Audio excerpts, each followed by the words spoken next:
to be here. I'm excited to be here for my first time in I'm Kansas just telling you City. what I learned. And if you guys don't mind, I didn't even change the way I came off the plane. Jeans, t-shirt, it's all right. Yeah, nobody cares. Nobody cares. Well, that's good. That's good. Anyway, I'm excited to be here with all of you, and I've met a lot of you before, and I've met Wendy and Mama Bear over here, and Jessica for the first time tonight, and Kelsey, and I think I've met everybody else before, so it's pretty cool to be here, and it's really cool when you see pictures on video, because as soon as I saw Wendy, I recognized her right away. I didn't know she was that tall. Anyway, Judy and I have been with Darian for 4.5 years when they got started in Canada, and a friend of mine called me and she says, I want you to check out this biotech anti-aging company. And I says, what are you doing calling me? I'm a guy. You're stupid or what?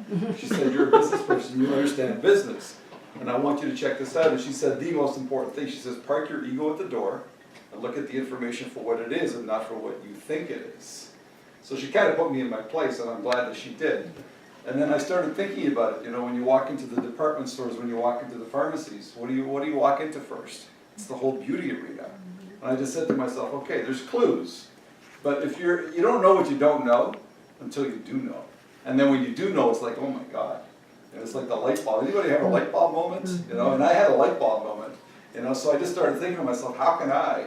You know, we had owned 5 fast food franchises, and where the business owned us, we didn't own it. When Judy bought her first franchise, it was $450,000 to sell fries. I said, you gotta have brain damage to sell fries for $450,000. The business model made sense. You know, I started off, I grew up in my uncle's music store, and he was a musician, he played in a band. I said, man, when I get older, I want to be a musician, I want to play in a band, and I want to own a store. Guess what? By the age of 1986, I would have been 26 years old. I franchised one of his stores, and I started playing in a band when I was 21. And it was, because I used to go with them, you know, and you know when you're young, you got those dreams and goals, and it's amazing how you can kind of live those through. And I'm of Italian background, and we used to have relatives come from Italy, and they go, when do you guys live? Because in Europe, they live to live, and I don't know if you remember that when you were in Germany, you're probably too young, but you know, there they live to live, but here we live to work. Yeah. And that always kind of stayed in the back of my mind, so I owned my store and I was happy, I loved what I did, but I said, is this really what I want to do the rest of my life? So that was always in the back of my mind, and that was my first introduction to this industry, relationship marketing, network marketing, whatever you want to call it. And I just call a spade, network marketing. But it's not what we think it is. It's not products stockpiled in your garage where you're stockpiling and you're delivering. It's nothing like that at all. Today we've got an e-commerce business model, and I can tell you this, there's more business being done that way. Judy last year did most of her shopping online. She'd never done that before. I would hate to be in a retail situation today. And when I owned my music store, I mean, we sold musical instruments, and if anybody knows anything about keyboards, you know, Yamaha's going to come up with something faster and cheaper and better in that period of time. And if I have too much inventory, I'm going to get stuck with dead inventory. So I just said, I don't want to get in that situation again.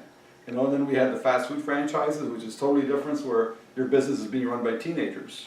There's a lot of great kids, and we love the kids, but there's a lot of idiots out there too. If I can say that. Tell them your bad story. Oh my God. The which one? The bad? The foot? You know, we had, this was in Toronto, we had an employee who wasn't working, and he worked at the store, but he was off. And we used to clean the hood fryers, the hood, whatever you call it there. We used to clean them every week or 2 weeks, and the guy noticed that there was something missing. Somebody missed a spot. So the store closed, okay, and he decided to go in to clean it. Well, he didn't take any precautions. You know, normally we have precautions, and the fryers are minimum 325 to 350 and 360. Okay? So anyway, he decided to get on top, not take the proper precaution, and get up there, and guess what happened? His foot fell in the fryer. He wasn't supposed to be working. Okay, he wasn't supposed to be working. He wasn't supposed to be there.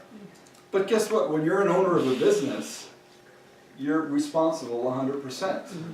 You know, do you think his parents were mad? You know, but we didn't even ask him to do that.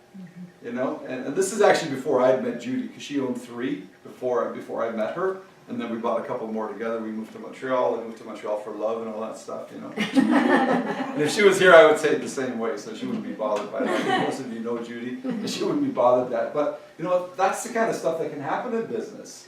And, you know, he ended up having to get skin grafts and all kinds of different stuff. But You know, the parents, they want to sue, but you're still responsible as an owner. Okay, so it's just one of those things when you own a business. But when I saw this, you know, the things that really spoke to me, no inventory, no employees, no rent, no government paperwork, and being able to wrap your arms around the globe. You know, because, you know, people wouldn't come from the east end of Ottawa to the west end to take music lessons or buy a musical instrument. And I knew people wouldn't come from eastern Canada or western Canada, Kansas City.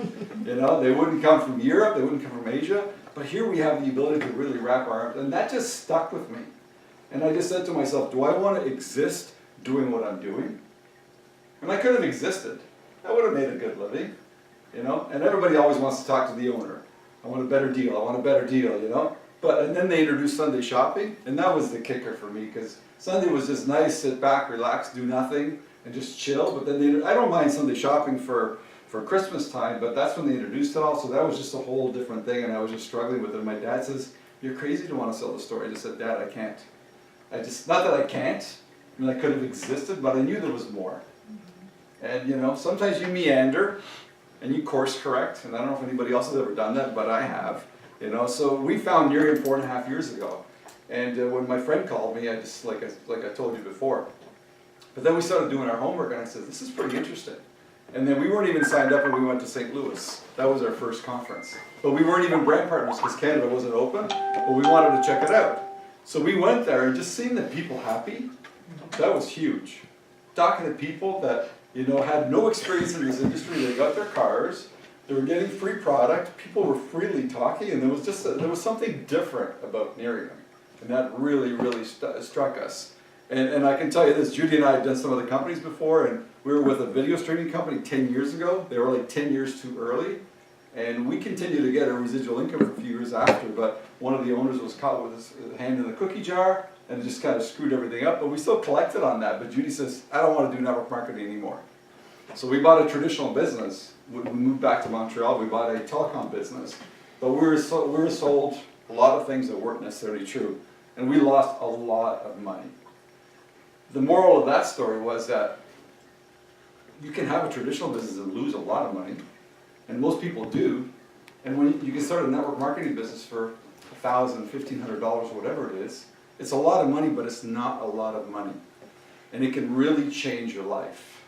Okay, and that's really what Miriam has done for us. Judy and I were, you know, we didn't have any kids, and she always wanted to have kids. I was resigned to the fact that, okay, I've got nephews and I'm okay with that, but she really wanted a kid, so we started looking at fostering to adopt. And Haven came into our lives, and he's been with us now it'll be 4 years, February 15th. If we didn't have this business, we couldn't have Haven. Not because we couldn't have Haven, we couldn't dedicate the time that he needs to help some of the things that he's got going on in his life. So, because when he comes home at 3:30, I mean, it's full on. You know, he hates homework. I mean, how many kids like homework? No kids like homework, but, you know, and he's got some issues, but he's come a long, long ways. But it's because we've been able to be home. If we weren't able to be home, if we had a traditional business, we said to Haven, you don't even know what it's like. A lot of parents come home at 5, 6, 7 o'clock at night. They kiss their kids goodnight, they might give them a bath, they put them to bed, they wake up, have breakfast, and then they send them off and they don't see them. So Haven doesn't understand that, because all he knows is Miriam. He listens to the calls, and if you've got kids, get them to listen to the calls, get them to listen to the CDs, because the impact of those CDs, you know, he remembers both short. We were in a meeting last year, because we drove to Indianapolis. We drove 14 hours. Okay, we drove 14 hours with Haven in the car, and he's a great traveler. And we went to see Bo and Jeff. And this would have been April last year, and we were in a meeting at a school for something, and he says, I remember Bo saying, and we were in a meeting talking, I mean, we weren't even talking like he was there, but he wasn't there. And he says, I remember Bo says you can't change your past, but you can change your future. And we go, Bo who? He goes, Bo from Narian. But, you know, here's our 11-year-old. It was just out of context, but, and he's ADD, okay? He's on EHT, he loves the products, he loves the Prolistic, because he gets nervous. And he's picking himself, and it's just something that he's done ever since he was a little kid. But you never know what's gonna impact him. So to me, the ripple effect of what we do is absolutely huge. So, you know, so because of this business, we're able to spend time with Haven and give him, you know, what he needs, what he didn't have when he was young. And to us, that's really, really important. So, you know, with what's going on in the future, guys, we're changing our name. Okay, and reason being is, you know, if anybody watched the new video, the Last Run Club, you know, you see the TM there, the trademark. We're going to be protected from Amazon, from eBay, from people selling products, because we're going to be able to control a lot more. We're not that one company product anymore. Okay, we've got that first mover's advantage, so, you know, we got a chance last night to hear the new compensation plan, and it's like, anybody ever go to the casino? You pull the slot machine and the turnstiles, you know, it's still turning, because there's so much information. But what I can tell you is that the way they've made the changes, you know, like Jeff's talked about, he says, you've got a pie, and right now, here's the pie. But what we want to do is we want to have a pie that will grow, that'll put more money in our pocket. And I can tell you right now, Nerium does things the right way, and they always want to make things better tomorrow than it is today. And so, you know, I'll maybe share a couple of things, but I won't really tell you that I'm sharing it. Wink, wink. Guys, get your customers. Okay? Here's the biggest tip I'm going to give you right now. Get your customers.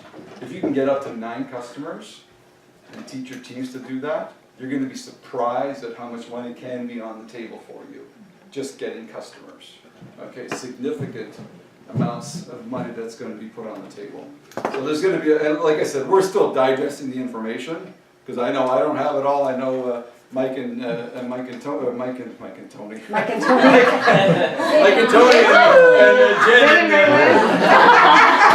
I didn't tell you guys that, did I? Anyway, We just came out. We're still processing all the information, but I know that there's great things that are coming.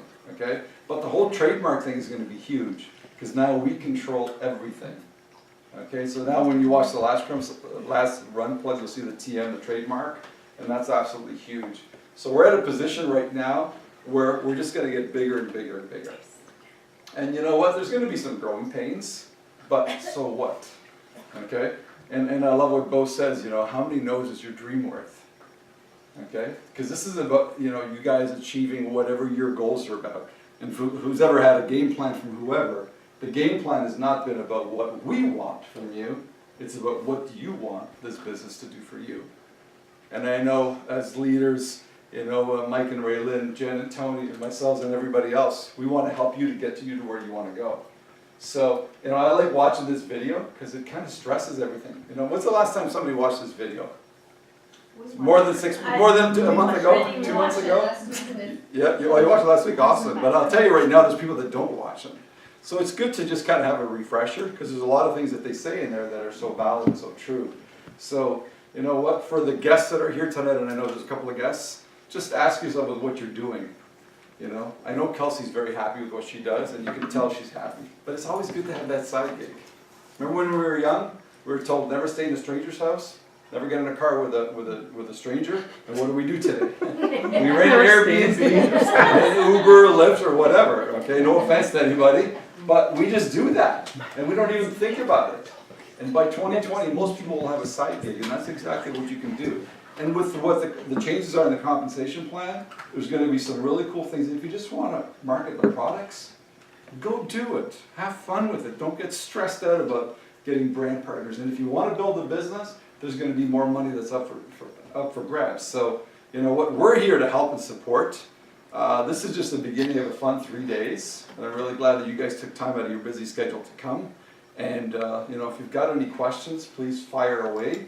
Otherwise, we can get to those brownies and that hummus and all the other goodies. Does anybody have any questions? I got a question about Yes. the